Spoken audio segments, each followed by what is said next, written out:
ما وهو يعلم أنه لا إله إلا الله دخل الجنة رواه مسلم শুকরিয়া মানবুল আলামিনের দরবারে যার আপার অনুগ্রহে বিশেষ অনুকম্পায় সালাতুল মাগরিব সমাপন্তে এই মসজিদে বসে বিভিন্ন উলামায়ে কেরামের জবানি থেকে গুরুত্বপূর্ণ নসিহত শোনার তৌফিক দান করেছেন। তাই সেই মহান মনিবের দরবারে কালিমাতুল শুকর আদায় করছি, সবাই বলি আলহামদুলিল্লাহ। দরুদ এবং সালাম প্রেরণ করছি বিশ্ব নবী জনাবে মুহাম্মদ মুস্তাফা আহমদ মুস্তাফা সাল্লাল্লাহু আলাইহি সাল্লাম। আল্লাহুম্মা সাল্লি আলাইহি আল্লাহুম্মা বারিক আলাইহি। আমি প্রথমে একটা জিনিস টেস্ট করে নেই, সেটা হলো আমার নবী মুহাম্মদ সাল্লাল্লাহু আলাইহি সাল্লামের নাম শোনার পর কে কে সাল্লাল্লাহু আলাইহি সাল্লাম বলেছেন, আমি হাত তুলতে বলবো না। কথা কি বুঝতে পারলেন? অনেকের ভুল হয়েছে না? আল্লাহ রাসূল সাল্লাল্লাহু আলাইহি সাল্লাম বলেছেন যে আমার প্রতি দরুদ পেশ করতে ভুলে যাবে সে জান্নাতের রাস্তা ভুলে যাবে। কথা কি বুঝতে পারছি? জি।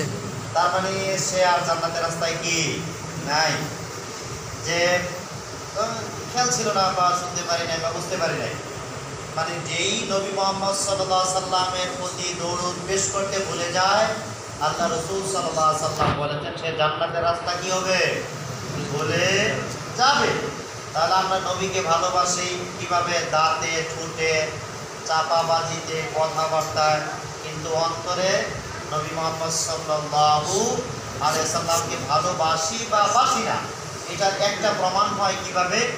যখনই আমরা নবী মুহাম্মদ সাল্লাল্লাহু আলাইহি সাল্লামের নাম শুনবো তখনই স্বতঃস্ফূর্তভাবে, অটোমেটিক, এমনিতেই স্বতঃস্ফূর্তভাবে আমাদের মুখ থেকে কি বেরিয়ে যাবে?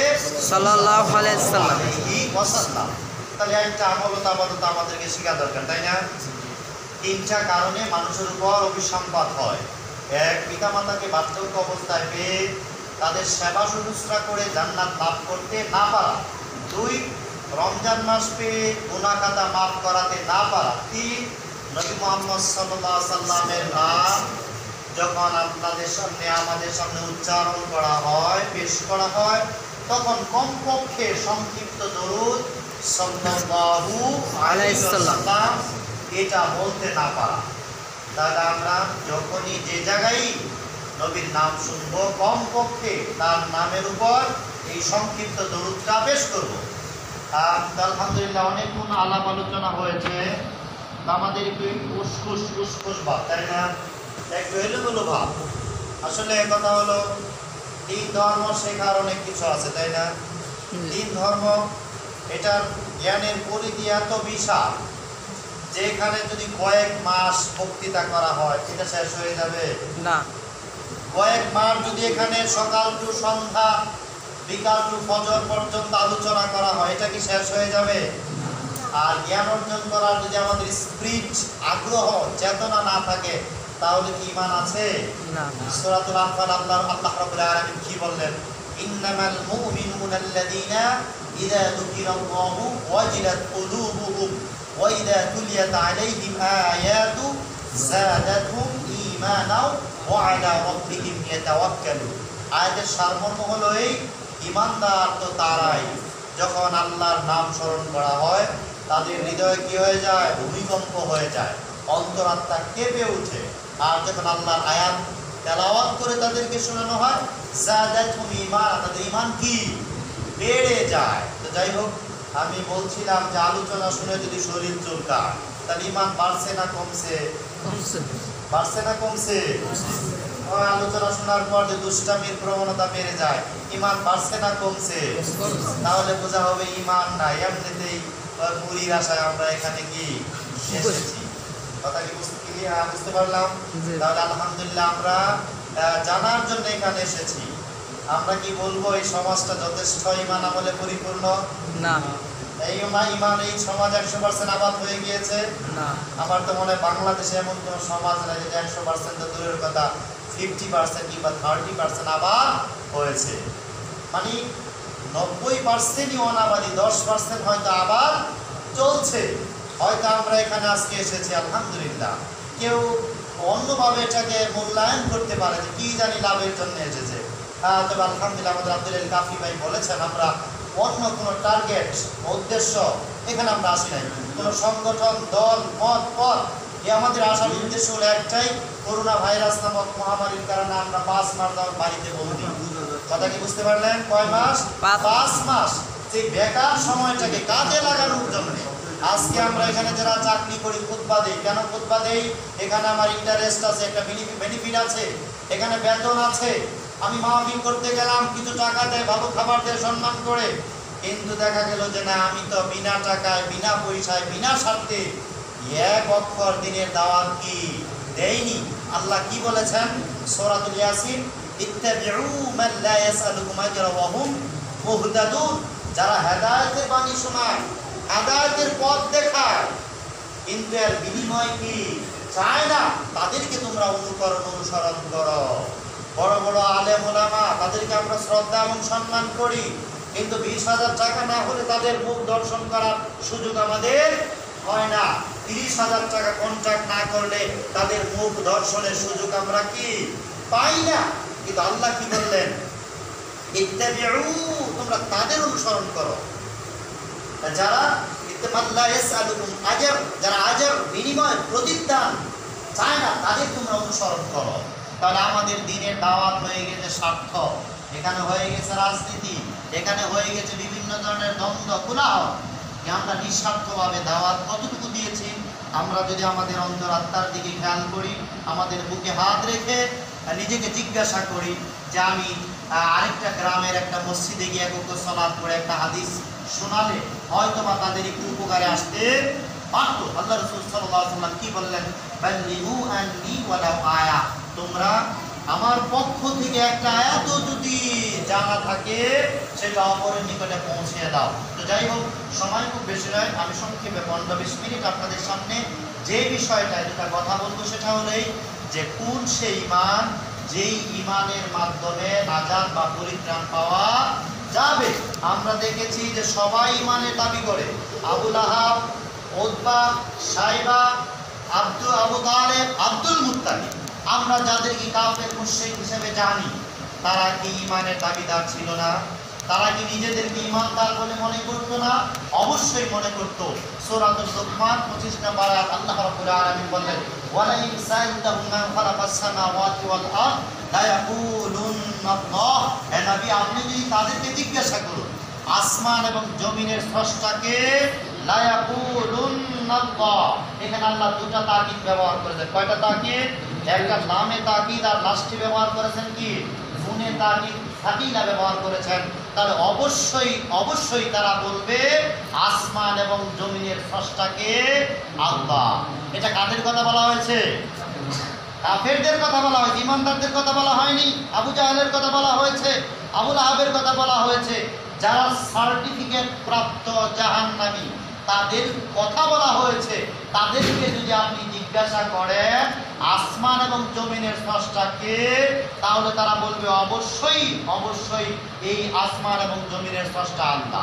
আমি কথা এই আয়াত দ্বারা এটা বোঝাতে চাচ্ছি, আমি আর আপনি বললাম আমি মুসলমান, আমি কালেমা পাঠ করেছি, আমি ঈমান আনয়ন করেছি, এ কথা বললেই কি পরকালে নাজাতের জন্য যথেষ্ট?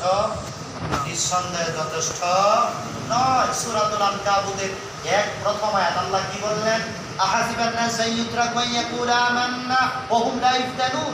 মানুষ কি ধারণা করে বসে আছে যে সে বলবে আমান্না, আমরা ঈমান আনয়ন করেছি, এই কথা বললেই তাকে ছেড়ে দেওয়া হবে? মানুষ কি এ ধারণায় বসে আছে সে আল্লাহর কাছে গিয়ে বলবে আল্লাহ আমি ঈমান আনয়ন করেছি, আর আল্লাহ এমনিতেই তাকে ছেড়ে দিবে? ওয়া হুম লা ইফতানুন, তাকে পরীক্ষা করা হবে না, নিরীক্ষা করা হবে না, যে এমনিতেই তাকে ছেড়ে দেওয়া হবে। অর্থাৎ আমরা যারা কালেমার দাবিদার, আমি যে আয়াত পেশ করেছিলাম সূরাতুল বাকারার প্রথম অংশে আল্লাহ বললেন ওয়া মিনান নাসি মান ইয়াকুলু আমান্না বিল্লাহ। মানুষের মধ্যে কতিপয় মানুষ আছে বা কিছু মানুষ আছে যারা বলে আমরা আল্লাহর প্রতি ঈমান আনয়ন করেছি, ওয়া বিল ইয়াউমিল আখির, পরকালের প্রতি ঈমান আনয়ন করেছি। আমরা দাবি করি আমরা আল্লাহর প্রতি বিশ্বাসী, আমরা দাবি করি আমরা পরকালের প্রতি বিশ্বাসী, কিন্তু আল্লাহ বলতেছেন ওয়া মা হুম বিমুমিনিন, তারা বিশ্বাসী বা ঈমানদার নয়। আমি আপনাদেরকে এই কথা বোঝাতে চাচ্ছি, আমরা বর্তমান জামানার যারা নিজেদেরকে ঈমানদার দাবি করি, এর থেকে ভালো ঈমান ছিল আবু জাহেলের, এর থেকে ভালো ঈমান ছিল আব্দুল মুত্তালিবের, এর থেকে ভালো ঈমান ছিল আবু জাহেলের। হয়তো বলতে পারেন যে আমাদেরকে আপনি আবু জাহেলের সাথে তুলনা করলেন, আব্দুল মুত্তালিবের সাথে তুলনা করলেন। হ্যাঁ, এ ব্যাপারে দলিল আছে, এ ব্যাপারে হাদিস আছে যে আল্লাহ রাসূল সাল্লাল্লাহু আলাইহি সাল্লামের পিতার নাম কি? আব্দুল্লাহ। পিতার নাম কি ছিল? আব্দুল্লাহ শব্দের অর্থ কি? আল্লাহর বান্দা। তাহলে আব্দুল মুত্তালিব যদি আল্লাহকে বিশ্বাস না করতেন তাহলে কি তার ছেলের নাম রাখতেন আব্দুল্লাহ? কথা কি বুঝতে পারেন নাই? মুসলমানের নাম রাখেন আব্দুল্লাহ, তাহলে রাসূলের পিতার নাম আব্দুল্লাহ। তো রাসূলের পিতার জায়গাটা কোথায়? সহিহ মুসলিমের 2য় খণ্ডের হাদিস। আল্লাহ রাসূল সাল্লাল্লাহু আলাইহি সাল্লামকে এক সাহাবী জিজ্ঞাসা করলেন, ইয়া রাসূলুল্লাহ, আমার পিতা কোথায় আছে, জান্নাতে না জাহান্নামে? রাসূল সাল্লাল্লাহু আলাইহি সাল্লাম জিজ্ঞাসা করলেন, তোমার পিতা কখন মারা গিয়েছেন? জাহেলিয়াতের যুগে মারা গিয়েছেন। আল্লাহ রাসূল স্পষ্টই বলেন, আবি ওয়া আবাকা ফিন্নার, আমার পিতা এবং তোমার পিতা দুজনেই জাহান্নামে আছেন। কথা কি বুঝতে পারলাম? রাসূলের পিতা কোথায় আছে? জাহান্নামে আছে। তাহলে রাসূলের পিতার নাম কি ছিল? আব্দুল্লাহ। আব্দুল্লাহ শব্দের অর্থ কি? আল্লাহর বান্দা। তার মানে আল্লাহর প্রতি বিশ্বাস স্থাপন করলেই জান্নাত পাওয়া যাবে, এটা অলিক কল্পনা বিলাস ছাড়া আর কিছু নয়। এবার আসেন রাসূলের মায়ের ব্যাপারে আসি। হাদিস সহিহ বুখারী, আবু হুরায়রা বর্ণনা করেন, কোন এক সফরে আমরা নবীর সাথে ছিলাম, একটা জায়গায় তিনি যাত্রা বিরতি করলেন, খুব কান্নাকাটি করলেন। তার কান্নার কারণে আমরাও চোখের পানি ধরে রাখতে পারলাম না, আমরা অনেক কান্নাকাটি করলাম। তারপরে আমরা রাসূল সাল্লাল্লাহু আলাইহি সাল্লামকে জিজ্ঞাসা করলাম, ইয়া রাসূলুল্লাহ, এটা এখানে আপনি যাত্রা বিরতি দিলেন কেন? কেনই বাবার কান্নাকাটি করলেন? আল্লাহ রাসূল সাল্লাল্লাহু আলাইহি সাল্লাম বললেন, দেখো, এটা সেই স্থান যেই জায়গায় আমার মা আমেনা মৃত্যুবরণ করেছেন। আমি আল্লাহর কাছে দুটো দরখাস্ত করেছিলাম, আল্লাহ, আমি আমার মায়ের কবরটা জিয়ারত করতে চাই। 2, আল্লাহ, আমি আমার মায়ের জন্য ক্ষমা প্রার্থনা করতে চাই। আল্লাহ আমার একটা প্রার্থনা কবুল করেছেন, আরেকটা প্রার্থনা আল্লাহ কবুল করেন নাই।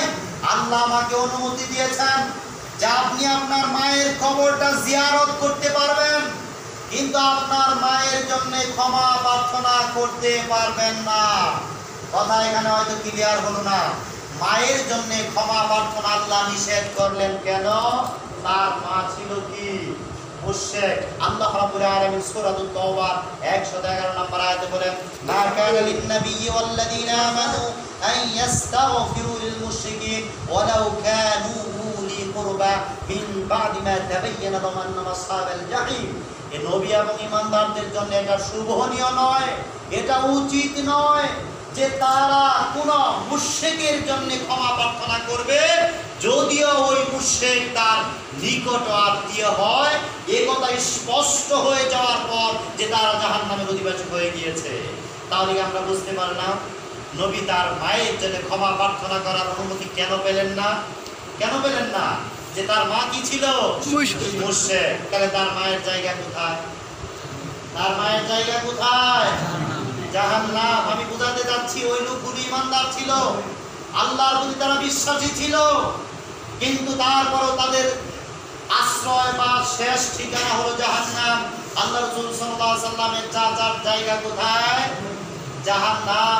যেই চাচা এত সহযোগিতা নবীকে করেছেন, নবী মুহাম্মদ সাল্লাল্লাহু আলাইহি সাল্লাম যখন দিনের ভীষণ যখন পরিচালনা করতেছিলেন, চাচা আবু তালেব বলেছেন, ভাতিজা, তুমি তোমার দ্বীনি দাওয়াতি প্রোগ্রাম কার্যক্রম চালিয়ে যাও, আমি আবু তালেব মাটির সাথে মিশে না যাওয়া পর্যন্ত কেউ তোমার কোনো ক্ষতি করতে পারবে না।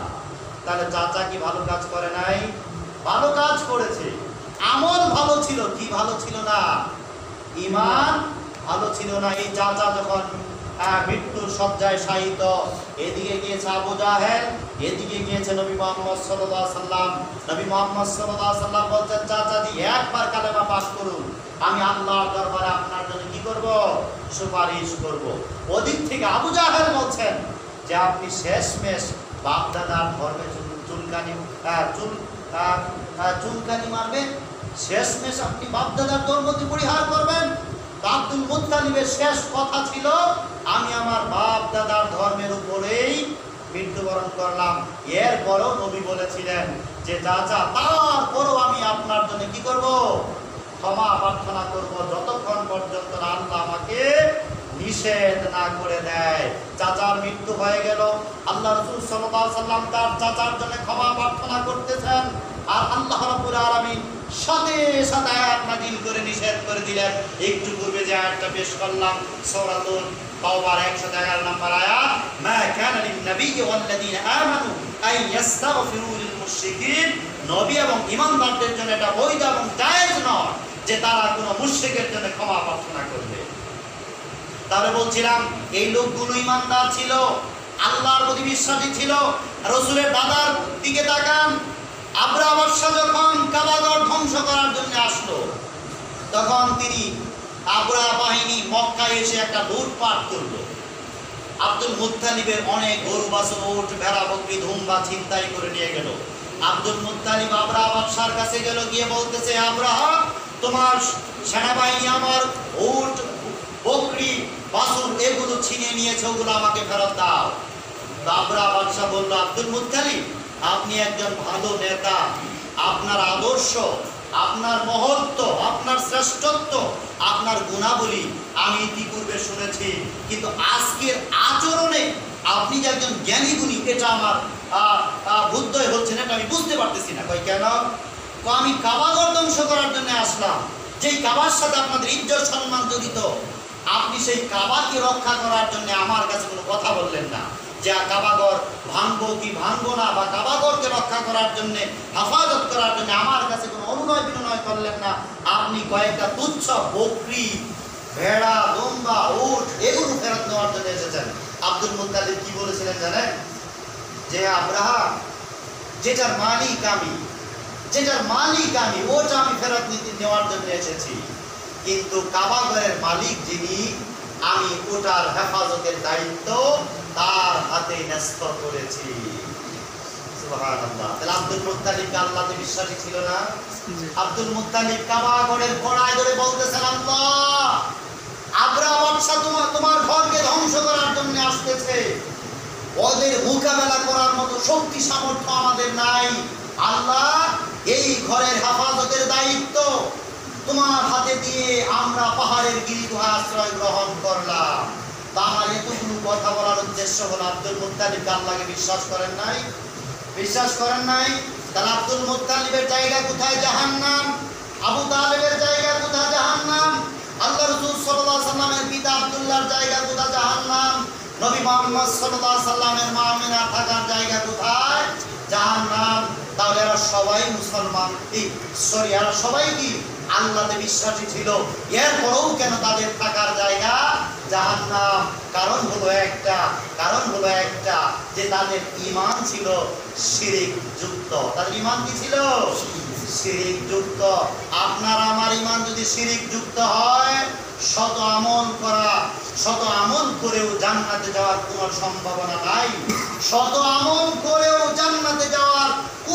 সম্ভাবনা নাই। যে আব্দুল মুত্তালিব এত ভালো আমল করলো, আবু তালেব এত ভালো আমল করলো, এত ভালো আমল করার পরও তারা কেন জাহান্নামে চলে গেল? জবাব একটাই, যে তাদের ঈমান ছিল, কিন্তু ঈমানের সাথে কি ছিল? শিরক ছিল।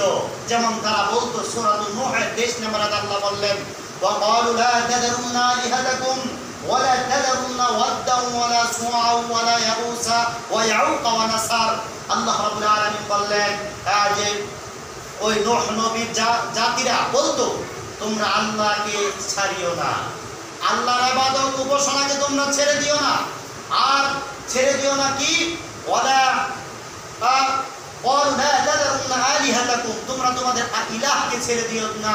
ওয়ালা তাযারুন্না ওয়াদ্দাও, ওয়াদকে ছেড়ে দিও না, সুআকে ছেড়ে দিও না, ইয়াগুসকে ছেড়ে দিও না, ইয়াউসকে ছেড়ে দিও না, এবং নাসারকে ছেড়ে দিও না। বলছে আল্লাহকে ছেড়ে দিও না, আবার এই পাঁচজনকেও ছেড়ে দিও না। মানে আল্লাহর ইবাদত করো, ওয়াদ, সুআ, ইয়াগুস, ইয়াউক, নাসার, এই পাঁচজনের ইবাদত করো। এই পাঁচজনকে এই আয়াতের তাফসীর ইবনে কাসির, সহিহ বুখারী, আব্দুল্লাহ ইবনে আব্বাসের বাচনিক রওয়ায়াত করা হয়েছে যে মূর্তি পূজা এই মুসলমানদের মধ্যে, এই উম্মতের মধ্যে ঢুকে গেল কিভাবে? যে এই পাঁচজন ব্যক্তি, ওয়াদ, সুআ, ইয়াগুস, ইয়াউক, নাসার, এই পাঁচজন নূহ নবীর ওই সম্প্রদায়ের সবচাইতে ভালো মানুষ ছিল, পরহেজগার, দিনদার, আল্লাহওয়ালা ছিল। তারা যখন মারা গেল দীর্ঘদিন পর ইবলিস দরবেশের বেশে সজ্জিত হয়ে বলতেছে, ও সম্প্রদায়ের লোকেরা শোনো, তোমরা কি জানো এই লোকগুলোকে যারা খুব ভালো মানুষ ছিল, পরহেজগার ছিল, তোমরা এদের ছবি বানিয়ে নাও, মূর্তি বানিয়ে নাও, তাহলে কি হবে? ওদেরকে দেখে আল্লাহর ভয় তোমাদের ভিতরে ঢুকে যাবে। কথা কি বুঝতে পারলেন? ইবলিস পরামর্শ দেয়। কি পরামর্শ? কিভাবে আল্লাহর ভয় ভিতরে ঢুকে যাবে, কি পদ্ধতি? ওই যে এই পাথরের মূর্তি বানিয়ে নাও, এরা তো ভালো মানুষ, এদেরকে দেখে আল্লাহর ভয় ঢুকে যাবে। কি সুন্দর পরামর্শ। আমাদের দেশে মূর্তি বানায় না, স্বাধীনতার ভাস্কর্য দিয়ে দেশটা কি করে ফেলা হয়েছে। কয়েকগুলি মূর্তি না, এগুলোর নাম কি? ভাস্কর্য। এগুলো কি ভাস্কর্য? এগুলো মূর্তি না। তো ওগুলো কার পরামর্শ? এটা হলো ইবলিসের পরামর্শ। কার পরামর্শ?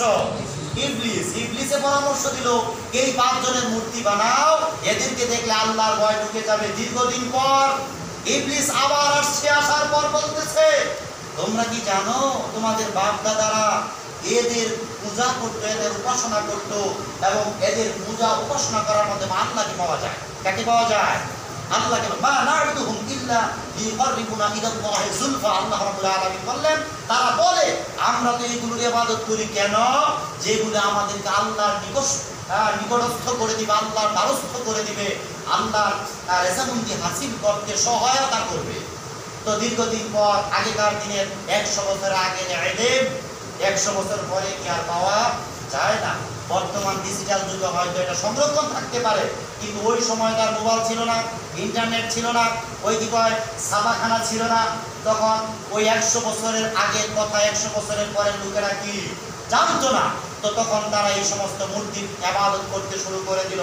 দীর্ঘদিন পর ইবলিস আবার এসে বলতেছে যে তোমাদের এই মূর্তিগুলো এক জায়গায়, তোমরা সবাই একত্রে এক জায়গায় ইবাদত উপাসনা করতেছ, খুব বীর হয়ে যাচ্ছে, কোলাহল হয়ে যাচ্ছে, তোমরা এই মূর্তিগুলোকে জায়গায় জায়গায় ছড়িয়ে ছিটিয়ে নাও। এরপর থেকে মূর্তির অনুলিপি, ফটোকপি, প্রতিলিপি হতে থাকলো, গ্রামে গঞ্জে মূর্তি ছড়িয়ে পড়লো। মূর্তি কয়টা? 5টা। আমার কথা বলার উদ্দেশ্য হলো, এই 5 মূর্তি কি দেশে বর্তমানে আছে? না। ভালো করে খেয়াল করবেন, 5 মূর্তি কি বর্তমানে দেশে আছে? আল্লাহ রাসূল সাল্লাল্লাহু আলাইহি সাল্লাম বলছেন, আলী আলী আল্লাহ তাদা তিমসারানিল্লাহ তামাসসা ওয়ালা কবরান মুশিবানিল্লাহ সাওয়াইতাহু রাহু তিরমিজি। আল্লাহ রাসূল আলী যেখানে মাটির থেকে উঁচু কোনো কবর পাবে সেটাকে ভেঙে চুরমার করে দিবে, মাটির সমান করে দিবে।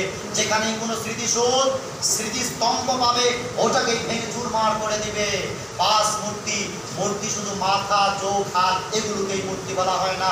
আদি বিন হাতেম আল্লাহ রাসূলের খ্রিস্টান সাহাবী, তিনি তার দরবারে আসলেন, তার গলার মধ্যে একটা ক্রুশ চিহ্ন ছিল। ক্রুশ চিহ্ন কিভাবে? এভাবে না ক্রুশ চিহ্ন, জি, লম্বা একটা লাঠি, তার মাথাটা এভাবে কি গর্তন করা। আল্লাহ আদি তোমার গলার থেকে মূর্তিটাকে ছিঁড়ে ফেলে দাও। তাহলে ওই ক্রুশ চিহ্নকে কি বলা হয়েছে? মূর্তি। তার মানে কি মূর্তি শুধু মাথাওয়ালা, মূর্তি শুধু হাতওয়ালা? আমরা বিভিন্ন স্কুল, কলেজ, ভার্সিটিতে দেখতে পাই 5 মূর্তি, একটা এভাবে বড় হয়ে আছে আর ছোট, দুই দিকে 2টা ছোট হয়ে আছে। আপনারা দেখেন নাই স্কুল, কলেজ, ভার্সিটিতে? তাহলে আজ থেকে নবীর যুগ কত বছর পূর্বে হবে? হাজার বছর পূর্বে হবে। সেখান থেকে এই 5 মূর্তির ইবাদত উপাসনা আজকে 2020 সাল পর্যন্ত জারি রয়েছে। তাহলে একটু কল্পনা করে দেখেন, ইবলিস শয়তান তার পরিকল্পনায় কত সফল, ইবলিস শয়তান তার পরিকল্পনায় কত সফল। এই লম্বা উদাহরণ টানার একটাই উদ্দেশ্য, সেটা হলো আবু জাহেলের ঈমান ছিল শিরকযুক্ত, জাহান্নামে চলে গেল। আবু লাহাবের ঈমান ছিল শিরকযুক্ত, জাহান্নামে চলে গেল। আল্লাহ রাসূল সাল্লাল্লাহু আলাইহি সাল্লামের পিতা আব্দুল্লাহ, তার ঈমান ছিল শিরকযুক্ত, জাহান্নামে চলে গেল। আমাদের ঈমান শিরকযুক্ত না শিরক মুক্ত? শিরকযুক্ত।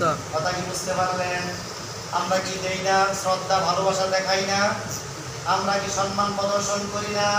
তাহলে এবার লক্ষ্য করে দেখুন, আমরা আবু জাহেলদের থেকে কোথায়, কোন অংশে কম? কথা কি বুঝতে পারলাম? আমরা কি তাবিজ ব্যবহার করি না? আল্লাহ রাসূল সাল্লাল্লাহু আলাইহি ওয়াসাল্লাম কি মান তাআল্লাকা তামিমাতান ফাকাদ আশরাক, যেই ব্যক্তি কোনো কিছু লটকালো সে শিরিক করলো। আমরা কি শাহজালালের মাজারের ভিড় আমরা দেখতে পাই না?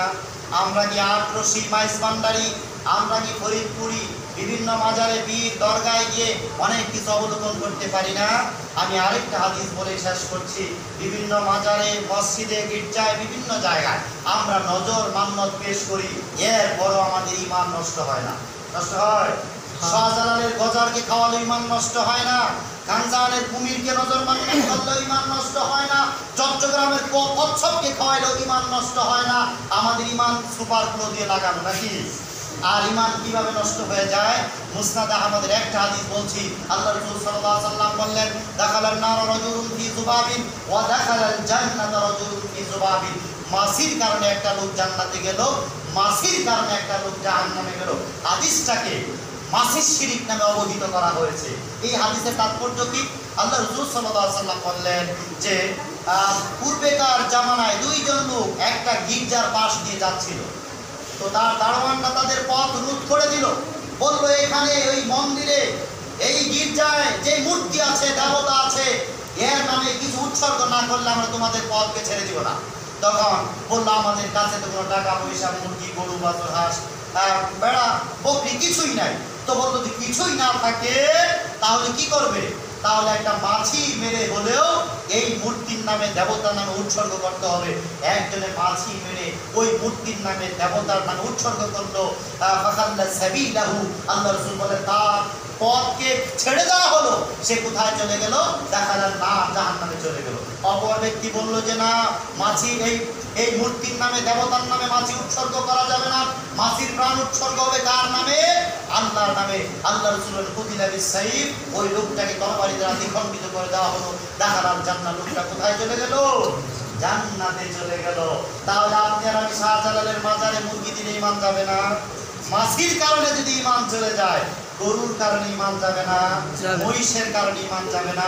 তো বলছিলাম, কোন সেই ঈমান যেই ঈমানের কারণে পরকালে নাজাত পাওয়া যাবে? সেই ঈমানটা হলো শিরিক মুক্ত ঈমান। ঈমান আমি যে হাদিস পেশ করেছিলাম, আন উসমান ইবনে আফফান রাদিয়াল্লাহু তাআলা আনহু قال قال رسول الله صلى الله عليه وسلم من مات وهو يعلم انه لا اله الا الله دخل الجنه। যেই ব্যক্তি মারা গেল সে জানে, যে অন্তরস্থল থেকে কথা জানে, মানে বিশ্বাস করে, আন্নাহু লা ইলাহা ইল্লাল্লাহ, আল্লাহ ছাড়া প্রকৃত কোনো ইলাহ বা উপাস্য নাই, দাখালাল জান্নাহ, সে জান্নাতে চলে গেল। তাহলে যদি কালেমা সঠিকভাবে পাঠ করে, এমন ভাবে যে কালেমার ভিতরে শিরিক নাই, তাহলে সে জান্নাতে চলে যাবে। একাধিক হাদিস আল্লাহ রাসূল বলেন, ইন্নামাল আমালু বিল খাওয়াতিম, মানুষের জান্নাত জাহান্নাম শেষ আমলের উপর নির্ভর করে। আর শেষ আমল কি? আল্লাহ রাসূল বলেন, লাকিনু মাউতাকুম লা ইলাহা ইল্লাল্লাহ, তোমরা মৃত ব্যক্তি, যেই মানুষটা মারা যাচ্ছে অনুভব করতে পারতেছ, তার সামনে তালকিন দাও, কানে কানে মৃদু আওয়াজে, অল্প আওয়াজে বলো লা ইলাহা ইল্লাল্লাহ। কেন? মান কানা আখিরি কালামিহি লা ইলাহা ইল্লাল্লাহ ফাদাখালাল জান্নাহ, যার জীবনের শেষ কথা হলো লা ইলাহা ইল্লাল্লাহ, ওই লোকটা কোথায় যাবে?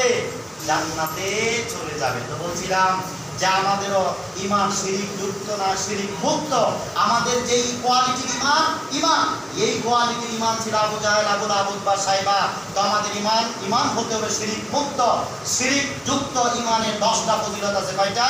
10। 1, শিরিক যুক্ত ঈমান যাদের, ঈমান চলে যায়। 2, আমলগুলো নষ্ট হয়ে যায়। 3, জাহান্নাম ওয়াজিব হয়ে যায়। 4, জান্নাত হারাম হয়ে যায়। 5, জানাজাত পড়া নিষেধ হয়ে যায়, তার সাথে বিবাহ বন্ধন হারাম হয়ে যায়।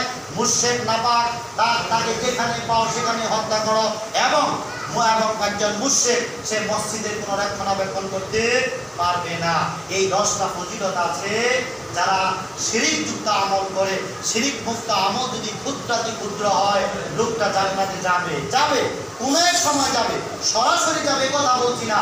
শিরিক মুক্ত ঈমান যদি অল্পও থাকে, আল্লাহ আবু জার থেকে বর্ণিত, ওয়াইন সারা ওয়াইন সারাকা, শিরিক মুক্ত ঈমান থাকার পর যদি জিনা করে তাও জান্নাতে যাবে, চুরি করে তাও জান্নাতে যাবে। কিন্তু এই কথা বলা হয়নি সরাসরি জান্নাতে যাবে। কথা কি বুঝতে পারলাম? যে শিরিক মুক্ত ঈমান যদি ক্ষুদ্রাতি ক্ষুদ্র থাকে সে জান্নাতে যাবে, কিন্তু নবী আবার এই কথা বলেন না যে সরাসরি জান্নাতে যাবে। কারণ মান ক্বালা লা ইখরাজু মিনান নার মান ক্বালা লা ইলাহা ইল্লাল্লাহ, ওই ব্যক্তিকে জাহান্নাম থেকে বের করে আনা হবে যে লা ইলাহা ইল্লাল্লাহ পাঠ করেছে। ওয়া ফি কলবি মিসকালা যাররাতিন মিন খাইরিন, এবং তার অন্তরে সরিষা পরিমাণ ঈমান আছে। এখানে খাইরিন এর অর্থ করা হয়েছে ঈমান। ঈমান আছে অর্থাৎ যে ব্যক্তি লা ইলাহা ইল্লাল্লাহ পাঠ করবে তার অন্তরে যদি সরিষা পরিমাণ ঈমানও থাকে, তাকে জাহান্নাম থেকে কি করা হবে? বের করা হবে। জাহান্নামে থাকবে দুই ধরনের লোক, এক মুশরিক, মুশরিক কিন্তু আবার ঈমানদার। কথা কি বুঝতে পারলাম? ঈমানদারদেরকে মুশরিক বলা হয়, আর যারা ঈমানদার না তাদেরকে কি বলা হয়? কাফের। কথা কি বুঝতে পারলাম? মুশরিককে যারা নামাজ পড়ে, রোজা রাখে, হজ করে, এদেরকে বলা হয় মুশরিক। মুশরিক হয় ঈমানদাররা, আর কাফের হয় কি? যারা ইসলাম মানে না, দ্বীন ধর্ম মানে না। তো জাহান্নামে থাকবে দুই কোয়ালিটির লোক, এক যারা ঈমানদার মুশরিক, দুই যারা কাফের। এই দুই কোয়ালিটি খালিদিনা ফিহা আবাদা, জাহান্নামে চিরস্থায়ীভাবে থাকবে। আল্লাহ আমাদের সবাইকে শিরিক মুক্ত ঈমান আনয়ন করার তৌফিক দান করুন, এবং বিদআত মুক্ত আমল করার তৌফিক দান করুন। আল্লাহ আমাদের সবাইকে মৃত্যুর সময় কালিমাতুত তাওহীদ লা ইলাহা ইল্লাল্লাহ পড়ে মৃত্যুবরণ করার তৌফিক দান করুন। ওয়া আখির দাওয়ানা আলহামদুলিল্লাহি রাব্বিল আলামিন বিরহমাতিকা আরহামার রাহিমিন। সুবহানাল্লাহি ওয়া বিহামদিহি।